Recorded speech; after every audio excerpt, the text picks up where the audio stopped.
Good evening to everyone. आपका फिर से स्वागत है हमारे आज न्यू टॉपिक के साथ। आपको पता है कि हमारे प्रीवियस लेक्चर्स चल रहे हैं जिसमें हम accountancy and book keeping, finance, account assistant का सिलेबस कंप्लीट करवा रहे हैं। आपको 5 लेक्चर्स मिले थे जिसमें हमने इंट्रोडक्शन टू अकाउंटिंग कंप्लीट कर लिया था और बेसिक अकाउंट टर्म्स किया था। उसके बाद मैंने 2 MCQs के लेक्चर भी डाले थे जिसमें आपको इंट्रोडक्शन टू अकाउंटिंग के और बेसिक अकाउंटिंग टर्म्स के दोनों के मैंने बहुत इंपॉर्टेंट MCQ करवाए हैं। जिन्होंने वो MCQ अभी तक नहीं देखे हैं तो कृपया करके सबसे पहले वो वाली वीडियोस देख लो, क्योंकि डे बाई डे हमारा सिलेबस आगे आगे निकलता जा रहा है। बट आपको प्रीवियस जो लेक्चर है वो सारे देखने हैं, उसके बाद ही आपको ये वाला लेक्चर देखना है, क्योंकि अगर आप बीच में से देखोगे तो आपको कंसेप्ट क्लैरिटी नहीं होगी अच्छे से। क्योंकि हमारा बेसिक जैसे जैसे अच्छा स्ट्रांग होता है तो हमारा जो एडवांस लेवल की चीज़ें होती है वो हमें बहुत अच्छे से समझ आती है। क्योंकि अभी हम टर्मिनोलॉजी यूज़ करेंगे इसमें, वो टर्मिनोलॉजी सारी की सारी मैंने वीडियो लेक्चर्स में पढ़ाई हुई है, तो आप वो वाले वीडियो लेक्चर देखिए, देन आप इस लेक्चर पे आइए तो आपको बहुत अच्छे से समझ आएगी। एक्चुअल में मैंने आपको आज टॉपिक करवाना था अकाउंटिंग इक्वेशन। तो अकाउंटिंग इक्वेशन के करवाने से पहले मुझे एक चीज़ करवाना बड़ी इंपॉर्टेंट थी आपके लिए, that is the concepts and conventions of accounting. क्योंकि देखो यार, हमारा पूरा जो अकाउंट्स है ना, वो पूरा का पूरा कोई ना कोई प्रिंसिपल्स पे डिपेंड है। देखो, अगर प्रिंसिपल्स नहीं होंगे, कायदे कानून रूल्स एंड रेगुलेशंस नहीं होंगे, तो हर एक बिजनेस के जितने भी अकाउंट्स हैं वो किसी डिफरेंट तरीके से बनाए जाएंगे। अभी इसका मतलब क्या हुआ, जिसका मन किया उसने अपने तरीके से अकाउंट्स मेंटेन कर दिए, किसी दूसरे फर्म का मन किया उसने अपने तरीके से अकाउंट्स मेंटेन करना स्टार्ट कर दिए। तो उससे क्या होगा, कोई ऑडिटर अगर ऑडिट करने आएगा, जैसे ऑडिटर जनरल ऑफ इंडिया हमारा डिपार्टमेंट है, ठीक है, जो जितने भी गवर्नमेंट डिपार्टमेंट होते हैं उनको वो ऑडिट करता है। अगर हर एक डिपार्टमेंट में भी डिफरेंट टाइप की अकाउंटिंग होना स्टार्ट हो गई, हर एक बिजनेस में भी डिफरेंट टाइप ऑफ अकाउंटिंग होना स्टार्ट हो गई, तो how can we compare the one company with another one? वो भी नहीं कर पाएंगे। हम प्रीवियस ईयर को अगले साल से कंपेयर नहीं कर पाएंगे, हम थॉरली ऑडिट नहीं कर पाएंगे, हम थॉरली स्टडी ऑफ अकाउंट्स नहीं कर पाएंगे। कोई भी एनालिटिकल डिसीजन लेने में हमें बहुत सारी डिफिकल्टीज आने वाली हैं।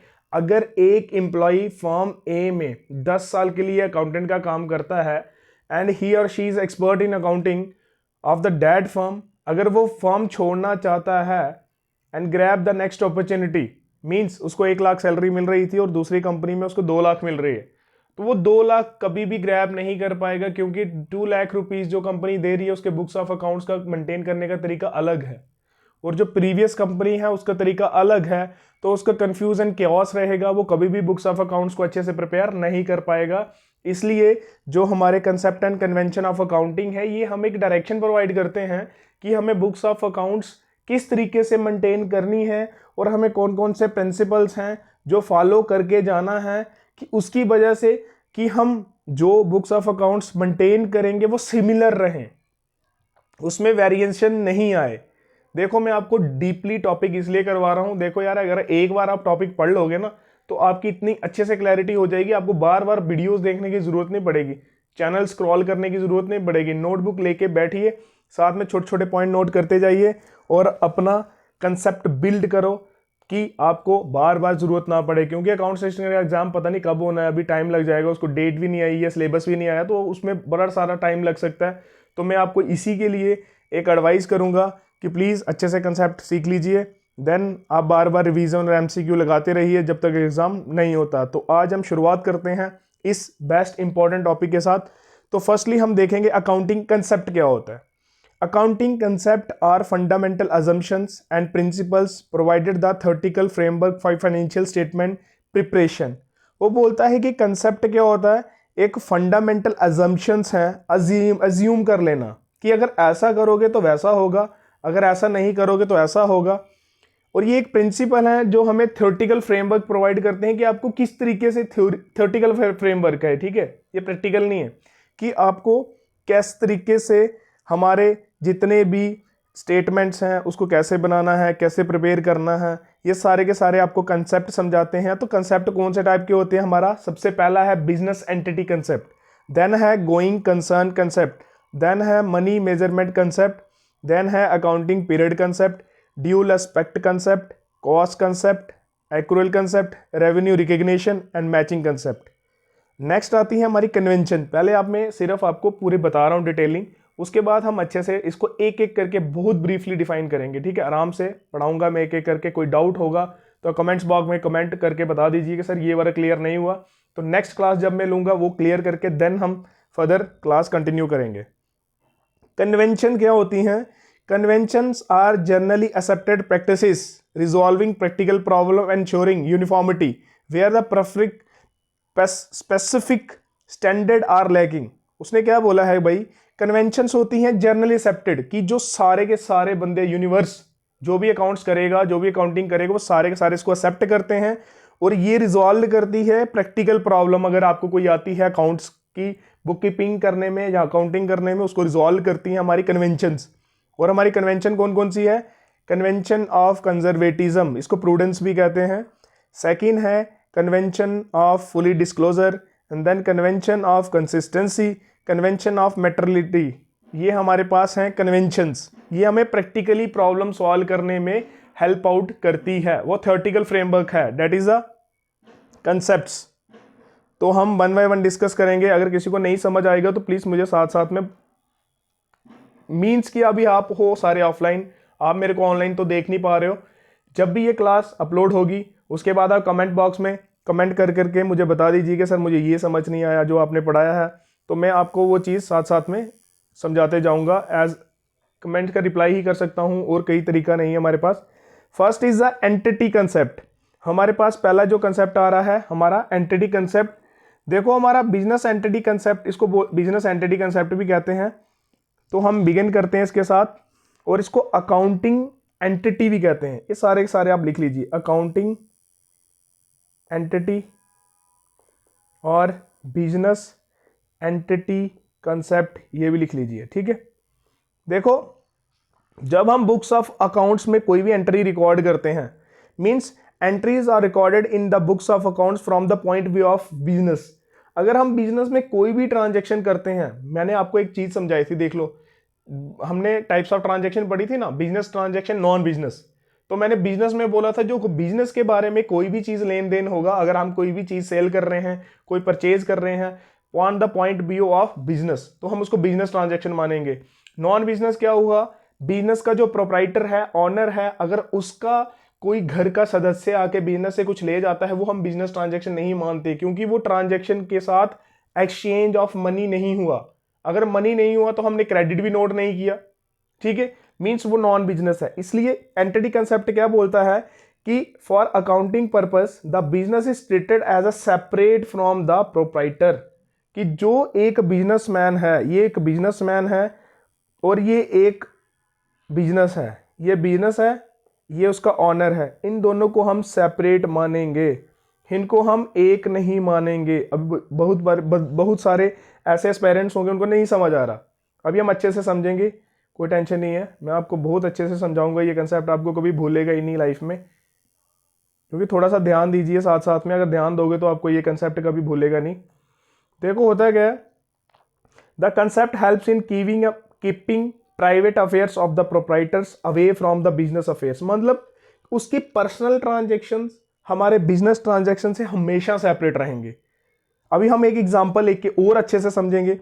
प्रोप्राइटर इन्वेस्ट करता है 1 lakh rupees in the business, is deem to the proprietor has given a 1 lakh to the business and it is show as a liability. देखो अगर हम सेपरेट मानते हैं बिजनेस को और उसके ऑनर को, इसलिए तो लाइबिलिटी मान रहे हैं जो वो पैसा बिजनेस में लगा रहा है, जिसको हम कैपिटल कहते हैं।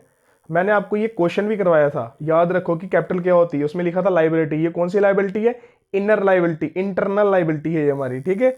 इसलिए वो कहता है द बुक्स ऑफ बिजनेस जो हम मेंटेन करते हैं वो बिजनेस पॉइंट ऑफ व्यू से करेंगे, ना कि वो हम ऑनर पॉइंट ऑफ व्यू से करेंगे।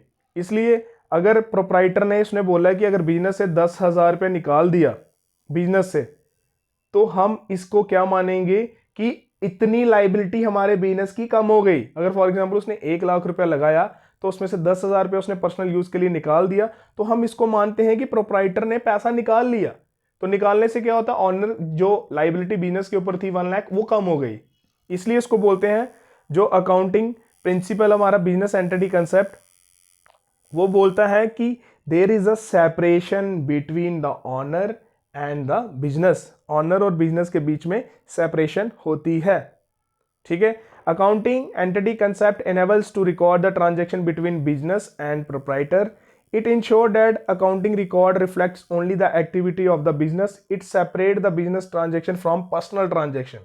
It's a very important line कि जो सेपरेट बिजनेस ट्रांजेक्शन करता है पर्सनल ट्रांजेक्शन से। मैंने बोला ना, उसकी वाइफ, उसके घर वाले, उसके ग्रैंडफादर, उसके फादर अगर कोई भी चीज़ बिजनेस के साथ करते हैं उसको हम पर्सनल ट्रांजैक्शन मानेंगे, ना कि बिजनेस मानेंगे। इसलिए तो वो कहता है कि हम जितना भी बिजनेस में डील करते हैं वो दोनों के बीच में सेपरेशन है। हम जब भी बिजनेस को नज़र से देखेंगे तो बिजनेस की नज़र से देखेंगे, ना कि बिजनेसमैन की नज़रों से देखेंगे, ठीक है। आपको सबसे इंपॉर्टेंट चीज़ ये समझनी है कि दोनों के बीच में सेपरेशन होती है, ठीक है। दोनों अलग अलग होते हैं और जो बुक्स ऑफ अकाउंट्स हम रिकॉर्ड करते हैं वो कौन सी आई से करते हैं, on the business point of view से। I think business entity concept आपको बहुत ही अच्छे तरीके से समझ आ गया होगा। नेक्स्ट हम आता है ड्यूल एस्पेक्ट कंसेप्ट। ड्यूल का मतलब टू, ड्यूल का मतलब टू ही होता है, मोनो का मतलब वन होता है। As per this concept, every business transaction has a dual effects. According to dual aspect concept, every transaction having a two effects. देखो मैं बताता हूँ आपको, हमारे बिजनेस में जितनी भी ट्रांजेक्शनें होती हैं, जितनी भी होती हैं, सबके टू एस्पेक्ट्स होते हैं। अभी टू एस्पेक्ट्स हम एग्जांपलों से समझेंगे, ठीक है। ऐसे आपको नहीं समझ जाने वाला कि डेबिट क्या होता है, क्रेडिट क्या होता है, अभी हमने वो किया भी नहीं है। जनरल एंट्री का टॉपिक आगे है, हमारा अकाउंटिंग क्वेश्चन का टॉपिक आगे है, वो आपको आगे अच्छे से समझ आएगा। उसके पहले हमें इसको क्लियर करके जाना है। तो it increase one assets and decrease another assets. कहता है कि ट्रांजेक्शन मतलब क्या होता है, अगर हम बिजनेस में कोई भी ट्रांजेक्शन करते हैं जिसकी वजह से एक एसेट इंक्रीज होती है तो दूसरी एसेट्स डिक्रीज जरूर होगी।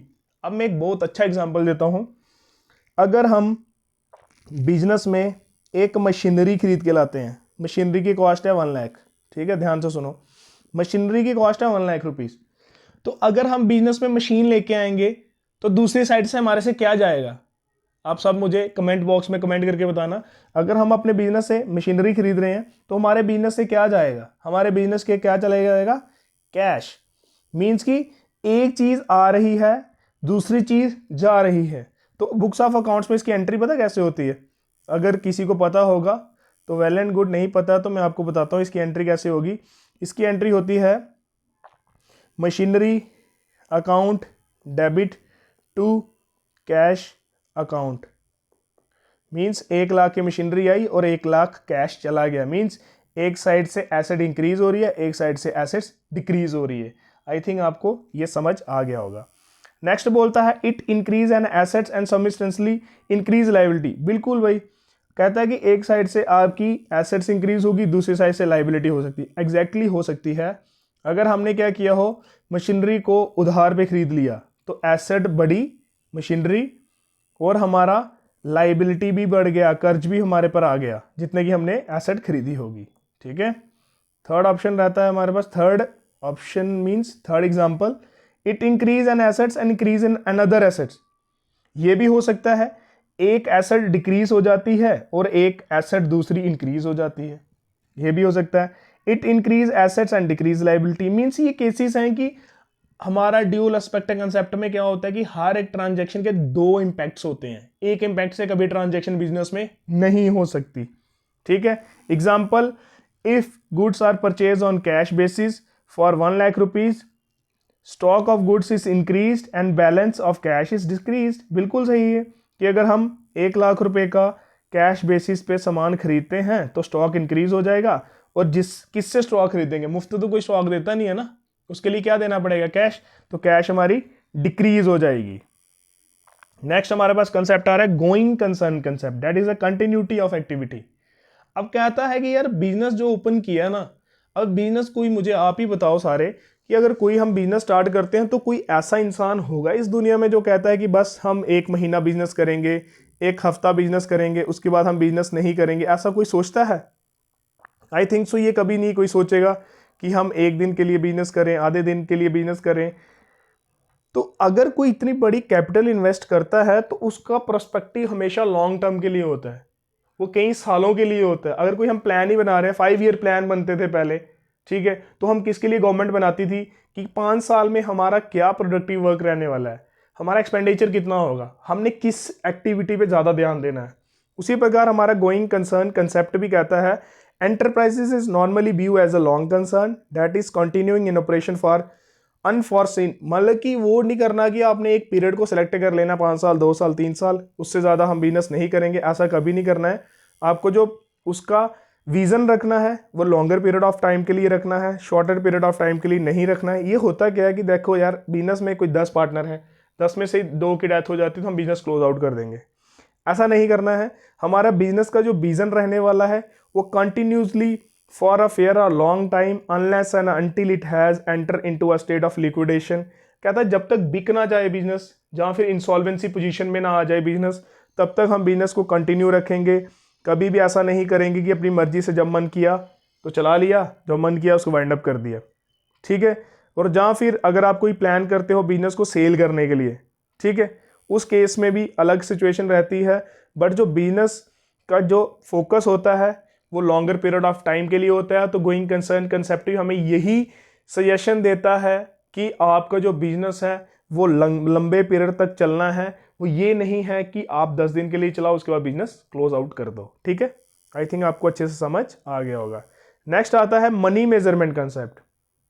याद करो सेकंड प्रोसेस स्टेप, जिसमें क्या करते थे, जब भी हम आइडेंटिफाई करते थे बिजनेस ट्रांजैक्शन, नेक्स्ट हमारा सबका प्रोसेस रहता था मनी मेजरमेंट, कि अगर वो ट्रांजैक्शन मनी में मेजर होती है तो बुक्स ऑफ अकाउंट्स में वो रिकॉर्ड होगी ही होगी। ऐसा कभी हो ही नहीं सकता कि वो ट्रांजैक्शन रिकॉर्ड नहीं हो। और जो बिजनेस ट्रांजैक्शन मनी में मेजर नहीं होती उसको हम कभी भी रिकॉर्ड नहीं करेंगे इन द बुक्स ऑफ अकाउंट्स।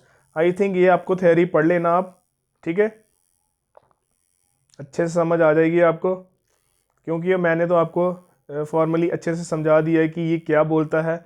हम अब एग्जाम्पल भी पढ़ लेते हैं। देखो उसने बोला है कि अगर आप business concern has a big building construct on the plot of 1000 square feet and furniture consisting of 20 chairs, 10 tables, 10 Godrej cupboards, amount to received for customer for 5,000 units sold on credit, amount payable to supplier for 300 units purchase.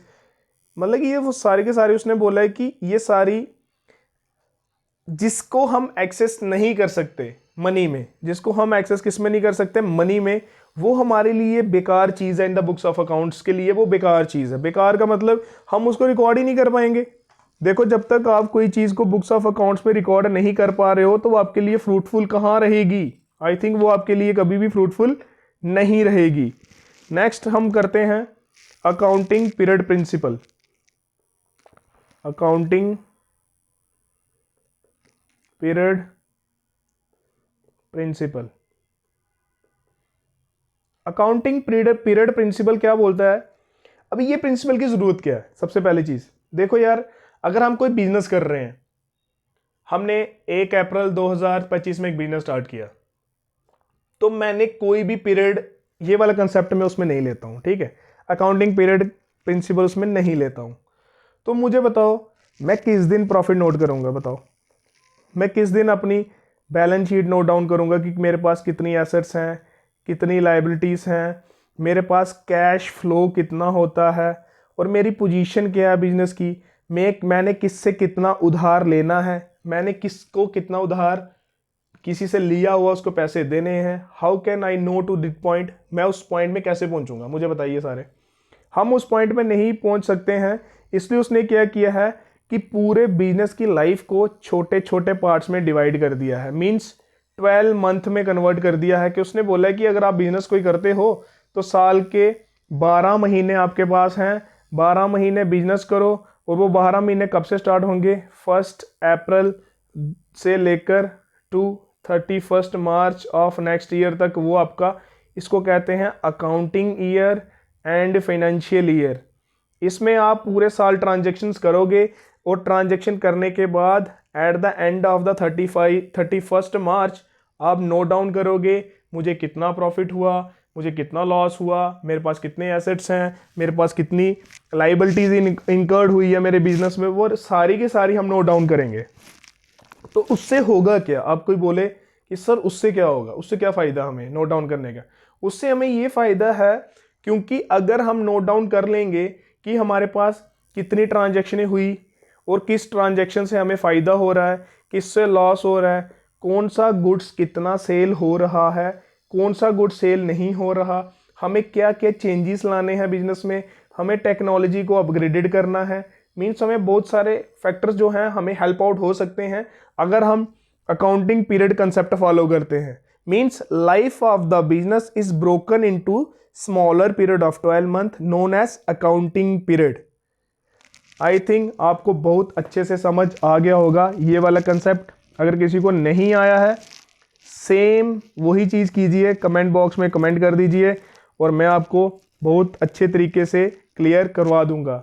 Actually किसी ने बोला था कि sir आप लंबी classes लिया कीजिए, तो मैंने इसलिए लंबी क्लासेस नहीं लेता हूँ क्योंकि आपका इंटरेस्ट कुछ टाइम के लिए होता है, बच्चों का 10, 15, 20, 25 मिनट के लिए कोई कंसेप्ट ग्रैब करने के लिए। तो अगर धीरे धीरे आप कंसेप्ट ग्रैब करते हो, आई थिंक वो आपके लिए बहुत बेनिफिशियल रहता है। अगर आप एक लॉन्गर क्लास में सारे कंसेप्ट ग्रैब करने की कोशिश करोगे तो वो आपको कंसेप्ट भूल जाएंगे। आई थिंक आज के लिए इतने कंसेप्ट काफ़ी हैं। नेक्स्ट वीडियो जो आएगी कल, आपको कंसेप्ट एंड कन्वेंशन वाला टॉपिक पूरा कंप्लीट करवा दूंगा और साथ में बहुत सारी एग्जांपल्स भी कल लेके आऊँगा मैं कंसेप्ट एंड कन्वेंशन की, कि आपको अच्छे से चीज़ें समझ आएँ। साथ में मुझे कोई सजेशन भी कीजिए कि अगर कुछ चेंजेस करना है, अगर आपको अच्छा पैटर्न नहीं लग रहा स्टडी का तो मैं थोड़ा चेंज करूँगा। और जैसे ही हमारे कंप्लीट टॉपिक हो जाएंगे, सारे के सारे कंप्लीट हो जाएंगे, मैं टेस्ट सीरीज लाऊंगा आपके लिए सिर्फ अकाउंट्स की।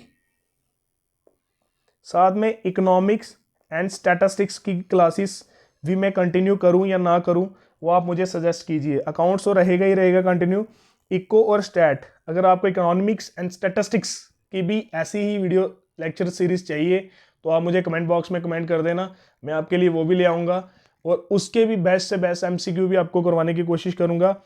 अभी तक जिसने चैनल सब्सक्राइब नहीं किया है वो कर लीजिए। वीडियो को ज़्यादा से ज़्यादा शेयर कीजिए कि जो पढ़ने वाले बच्चे हैं, जो एस्पायरेंट्स हैं, जो फाइनेंस अकाउंट असिस्टेंट की प्रिपरेशन कर रहे हैं, उनको ये वीडियोस हेल्प कर सके। और जितनी मेरे से हेल्प हो रही है मैं इतनी कर रहा हूँ आपको। तो आज हम इस क्लास को इधर ही वाइंड अप करते हैं। मिलते हैं कल आपको इसी सेम टॉपिक के साथ और पूरा कॉम्प्रिहेंसिवली टॉपिक कल कंप्लीट करेंगे। एंड देन नेक्स्ट डे हम MCQs भी करेंगे कंसेप्ट एंड कन्वेंशन के लिए, जितने भी इंपॉर्टेंट्स होंगे। तब तक के लिए गुड बाय।